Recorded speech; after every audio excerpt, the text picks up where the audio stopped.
Fishers were ranked among the 20 safest cities in America. But if you want to relocate to a safe city, it's Carmel or Fishers. That public safety is a priority. The population of Fishers has grown 25% in the past 5 years. Location Inc. named Fishers one of the safest places in America. We are very excited and honored to be given this award. In Hamilton County, often in the spotlight for its growth and economic vitality, but new numbers tonight point to a sinister underside threatening it all for more and more families there. Hamilton County has a heroin problem that many say has been swept under the rug.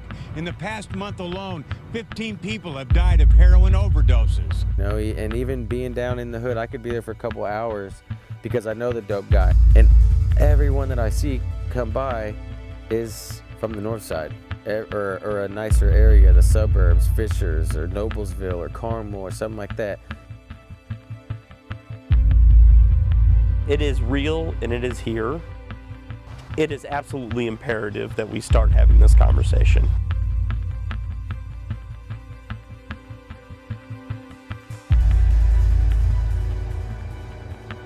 I have never done drugs, and I could get heroin in about 10-15 minutes if I wanted to. I'm just a Carmel kid. Like, how can I get heroin? We actively participate with the community and ask them to be kind of our eyes and ears to help us to be able to effectively respond to crimes as they're happening.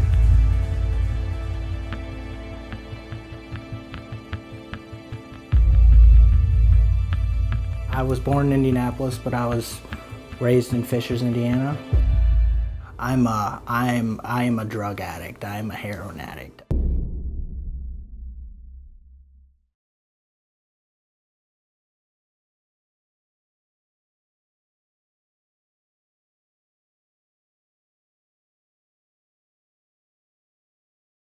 I'm Brandon, and I grew up pretty much for the most part over here in Fishers, Indiana.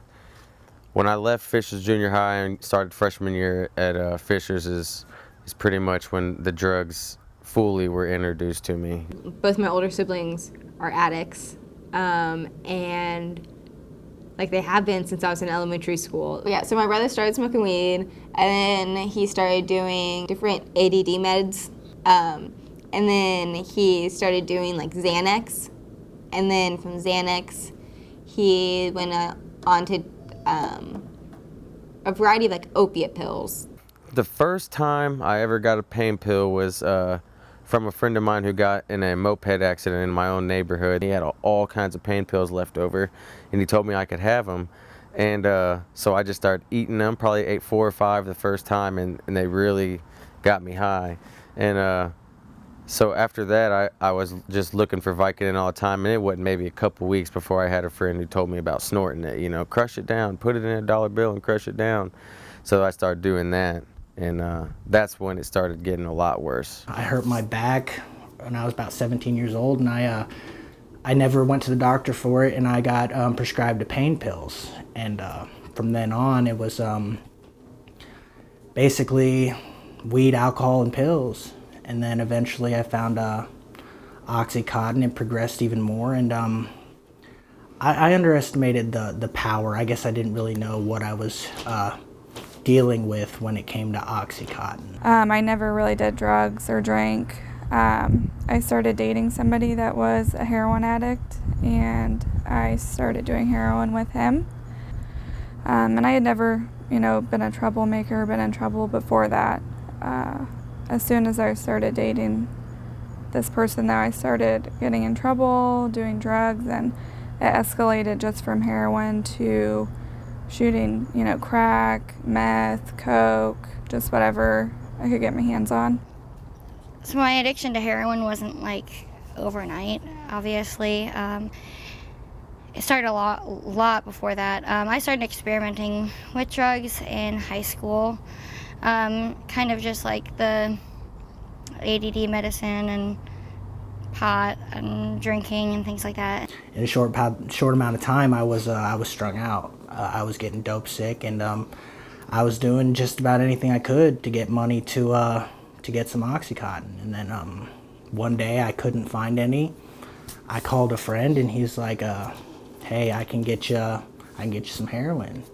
And all I knew was I didn't want to feel the way I was feeling. So I went and tried heroin for the first time, and it was, I thought I found my cure-all with weed, and when I found heroin, it was nothing else mattered. I started doing a lot of pain pills and stuff like that, just like partying. I thought it was fun. All my friends were doing it, you know, the peer pressure thing. And then everybody else kind of moved on, and I got worse.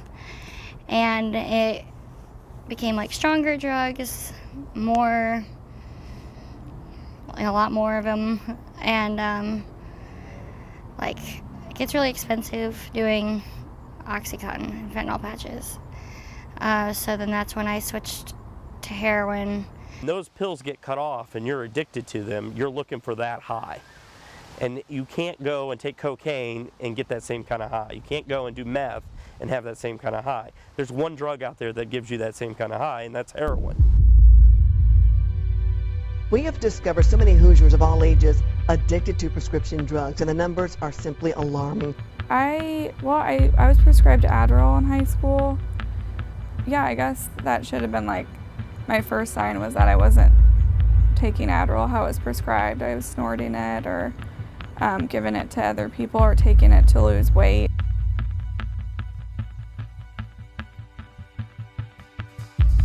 The first time I tried them, I did abuse them, but I got them prescribed to me for my kidney stone. And I had them for a long time. And it didn't seem like that big of a deal because it's just like one little pill, and they were prescribed to me. 3% of 8th graders, nearly 6% of 10th graders, and more than 6% of 12th graders are using prescription painkillers.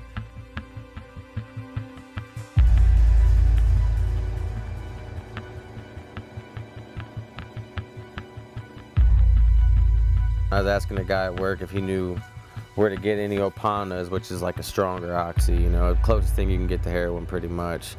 So I was asking if he could find any of that, and he was like, no, but I ride with the homeless guys down the way at the park, you know, and they know where to get the heroin, and some of them probably have it. So I was like, cool, let's take a walk over there. I'll try it, I don't care. So I took a walk with him, and I didn't really think much of it, really. I was like, I'm starting to know people that do it. It doesn't seem to be a whole lot different, so I'm not really concerned. I'm just snorting it just like I do my pills, you know. So he took me down there, and I bought just a 10-pack, just a little line about that big, which I was amazed at how strong it was for how little amount I did, you know. There are more uses of heroin out of a gram of heroin than there are more uses of cocaine out of a gram of cocaine. When the price skyrocketed of cocaine, what you saw were less users using cocaine and an increased users of heroin. I can't afford to snort that much heroin anymore. I need to do it a stronger way to make it cheaper on myself because my addiction is getting stronger, and I know that. And I wasn't with any friends. I didn't have any influences on me at the time. The only influence I had was my own mind telling me what to do, you know. So I decided I'm gonna steal a needle because I only have $20 worth of dope and I don't have any money. So I stole a needle and a spoon and went in the bathroom and cooked it up and did my first shot ever. And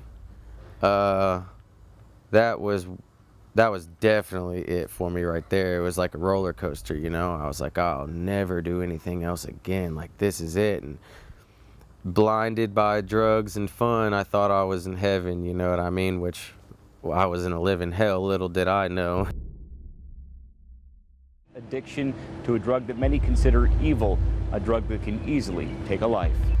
It's the same end game, regardless if you're doing cocaine, if you're doing heroin, any of this stuff. Eventually the drug will take over a person's life. Heroin addiction is ripping apart lives and families. There is a very bad heroin problem in this county. New numbers tonight point to a sinister underside threatening it all for more and more families there. Yeah, my addiction affected my family quite a bit. Sometimes I felt like, which they were, I'm sure now at this point, you know, they just were like purposely ignoring me and not wanting to deal with it, because I would come over here and I would lie all the time, make up stories, act a fool, you know, take things, steal things, even things as little as stealing all the spoons out of the drawers, you know. I started stealing from people, like stealing from my job, stealing from my family, and stealing from stores, anything I could get my hands on, basically, to pay for my addiction. They put my mom through a lot of hell, a lot of stress, and my little sister especially, because she's who, you know, I'm like one of the oldest, and she looks up to me and all that, and she saw me just like deteriorating. My mom actually put me in jail twice. She called the cops on me just because she didn't know any other way to help me. At some point, my parents wouldn't let me back in their house. They kicked me out. They changed the locks. They got an alarm system because of me. I think what really did it was I went to work one day. I had ate some pills the day before, and the effects of it were still messing with me the next day, and I guess I didn't feel it as much as I should. And before work every day, I had to go get high because I had to be able to function. And it wasn't even, I can't even say it was to get high. It was just to feel normal so I can get through the day. And I ended up being really messed up, and I worked for a family member at the time at a restaurant, and I had to sit down for a second, and they called my dad. My dad was like, what were you messed up on, you know? And I was like, well, that's when I told him. I was like, look, I've been getting high on heroin. I need some help. My sister wouldn't let me see my nieces anymore, and they didn't want to be around me. My mom was always there fighting for me, but the other people in my family, they just couldn't handle having me break their heart over and over and over again, because that's what it was. Every time I relapsed, I was breaking somebody's heart. I was suicidal. I didn't know what to do. I couldn't understand why I couldn't stop getting high. When every situation I have been in has showed me that if I get high, this is gonna happen, I still continued to get high. Every time I was coming down to Indianapolis, I was getting high, to the point where my sister was like, hey, why don't you just stay down here? I hadn't had enough pain, you know. Usually, for people like us, we have to experience a certain amount of pain to really want to stop. And I guess I got arrested again, and I knew that I'm gonna go back to prison. I mean, no one likes prison, no one likes being in prison, but I knew that if I'm either gonna die or I'm gonna end up back in prison. And I'm 26 years old at the time, and I knew I didn't want either of those things, you know. And I called for the first time in my life. I made the phone call to a treatment facility because I wanted the help, and I didn't want it for anybody else. I'd had enough pain, you know. And then I got there, and about a week later after detox, I found out that through my use I had contracted hepatitis C. And like I said, when you're getting high, it's you feel 10 feet tall and bulletproof. I'm sharing needles almost every day, but I'm not going to contract anything. I'm special. I'm a special kind of dope fiend, you know. And I contracted hepatitis C, and I think that was my aha moment, you know, that I was like, dude, if I literally don't stop, I'm gonna kill myself. And I came downstairs in the middle of the night to get a drink, and I saw my brother like laying down on the living room floor, and I thought he was just drunk and passed out because he was 22, and once he was allowed to legally drink, sometimes he'd come home really late and be a little bit too drunk. And I actually took a couple pictures of him because I was gonna show him, like when I saw him one, like, you looked like an idiot last night. Like you were asleep in the middle of the living room floor. And then when I got up the next morning, I had to leave at like 9 a.m. to make it to my 10:30 class downtown. And he was in the exact same position he was when I'd seen him the night before. I went over there and I saw the thing. It kind of looks like what a toothbrush, like if you buy a single toothbrush, it comes in, like you pull off the back, it's like the cardboard paper thing, it's like plastic. But it's what you buy a single syringe in. So I saw that, and then I saw a spilt over water bottle and a spoon, and I was just like, oh God, like he's not just drunk right now, like he got high last night. So when I went to go like try and get him up, I realized that he was super, super pale and super cold. That's why I was like, oh God, like he's might be dead right now. So I yelled for my dad to come downstairs, and I told him what I thought happened. And unfortunately, I was right. So I called 911. I got my dad back upstairs because when my niece woke up, I wanted him to like keep her up there while the police and everyone was downstairs. Yeah, and they said it probably happened at like 1 a.m. or something like that, so. Me and my best friend at the time, best friends for a long time, lived right next door to me in college. We partied every day together. Your sleepovers at 20 years old, you know what I mean? Like one of my best friends, and we were getting high over around the Castleton area, Indianapolis area, and we were doing dope together. And I remember it was that summer we had really, really bad heat, like 114 degrees, 110 degrees, like 4 years ago, I think. And we were doing it in my car, and we had no AC, and we're shooting up, and I did mine, and I'm just talking and rambling my, head off, and he's next to me, and he did his shot, and I'm talking for a second, and I don't get a response, and I didn't, so I hit him in his chest, was like, say something, man, and I turn over, and he was out cold, and he had foam coming out of his mouth, and he was purple in the face, and his lips were purple, and like it was crazy. And I flossed as fast as I could. I flew to the hospital as fast as I could, Community North, and I pulled up and was laying on my horn, for just as loud as I could and as hard as I could, flying into the emergency area. When I get there, people hear my horn, so they run outside with a wheelchair, and I park my car and I run around and I pick him up and I put him over my shoulder, and he's just dead weight, and I thought for sure he was dead. And I told them, I told the nurses my friend died in my car.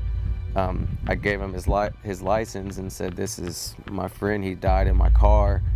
We were shooting heroin, just so you know what happened to him in case you can help him. And they told me I had to park the car and come inside and talk to him, and I ran. I took off, I didn't know what to do. And he was in a coma, I want to say for like 7 weeks or something. He was in a coma for a long time.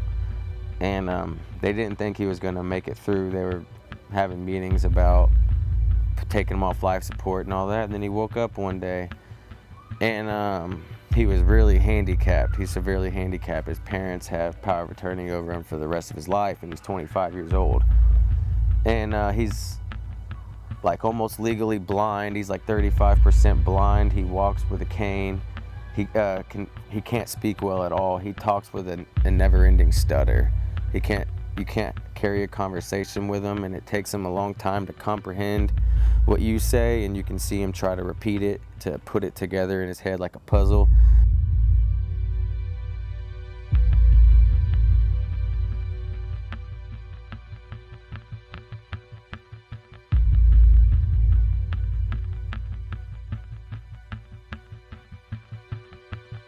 Good evening, everyone. We hear this all the time. Heroin knows no boundaries. It doesn't care about education, social status, success. Police found needles, drugs, including what's believed to be heroin. 23-year-old son died in late July from a heroin overdose. My son, who lives in Fishers, grew up in Fishers, has lost 16 friends in death due to drug overdose. And he's been to 13 funerals, and he's 24. Hamilton County has another more dubious rank. According to the nonprofit Hope Overcoming Heroin, it's 9th in the state for the number of heroin overdoses and overdose deaths, while sorely lacking treatment facilities for the addicted. Like, it sounds all like nice and bright and shiny when you look at this video, because like, oh, like I'm saying, like they all recovered, they made it through their addiction, like it's gonna be okay, and like that's. Frankly, most of the time, it's just not the way it works out. Like, they got lucky. They had some serious willpower. They, like, wanted to change. But it's very, very hard to do that once you're in on those drugs. May now have the tools to help save the life of someone who overdoses on heroin. It was just late today that Indiana Governor Mike Pence signed a bill making Narcan more accessible to the average person to help reverse the effects of a heroin overdose. An Indiana mother pushed for the law after her son's death from a drug overdose to help other people avoid the same fate. As of April 17th, 2015, Aaron's Law was passed. It's basically, Narcan now is available through prescription for people. If you have a loved one that suffers from addiction and you know that they're using heroin, you can go get Narcan now from your doctor, a prescription for it. What Narcan does, just to give you a little background, is once someone overdoses, you can do a muscle injection and it saves their lives, and it doesn't kill you. It's like, I mean, you might as well be shooting water. If it's not opiates, it's not gonna hurt them. But if it is opiates, it'll save their lives. We are not promoting addiction. We are not promoting use of heroin. We're promoting the idea that someone makes a mistake and shouldn't be their last one. I know it's hard. I think of it, I've told plenty of parents, hey, you know what, kick your son, kick your daughter out. But now I'm a father, and I kind of see things a little bit different now. I think what would be like 18 years from now if my daughter ended up being a heroin addict. How would I handle that? Would I handle it the same way my father did? You can push, addicts into things, and if they're not ready to stop and if they're not ready to get help, then they probably won't change until, they're ready for that. And unfortunately, some people will never be ready. My phone number is on the Heroin Anonymous website, and I have people call me saying, hey, my son or my so-and-so is looking for help. And my first question is always, well, do they want to stop? People say, everybody has a rock bottom, but I don't necessarily think that's true. I would have thought my rock bottom, was being in prison, but it clearly wasn't. I kept going further and further. I was homeless. I was panhandling and living on the streets, and it just, every time I thought this is the worst it can get, it got worse. So some people, I don't know if they have a rock bottom or if they want to get help, because sometimes you're too deep into it. I would say there's not a lot that you can't force someone to make a change. You can be there for them and help them find options and tell them that you're there for them, but you can't make someone do the work. They have to be ready, so. I think the biggest thing is having a support system. If you have people there to support you, it's a lot easier. If you're by yourself, I think it's going to be a lot harder. And another thing that people need to know too is there's help out there. Hope and Overcoming, if you have someone in your life that you love that's suffering from an addiction to heroin or any other substances, Hope and Overcoming can help you with treatment lists, can help you understand the treatment landscape in Indiana, some of the organizations that help in Indiana, and some out-of-state organizations for longer-term care, and parent support groups. Parent support groups are important. What we found is that when the addict is out there using drugs and in the throes of their addiction, a lot of times even when they don't get help, if you help the family and you have support for the family and you educate and teach the family about this illness, a lot of times when they get healthier, it gives the person a better shot at getting clean. There's hope. There's a way out. There truly is. There are recovering heroin addicts. For a long time, I didn't think they were out there. I literally thought I'm gonna be a dope fiend the rest of my life. I'm gonna die a dope fiend the rest of my life. And I heard early on, I might have been 3 or 4 days sober, somebody said that you're gonna surrender to this disease one way or another, standing up or laying down. It's your choice.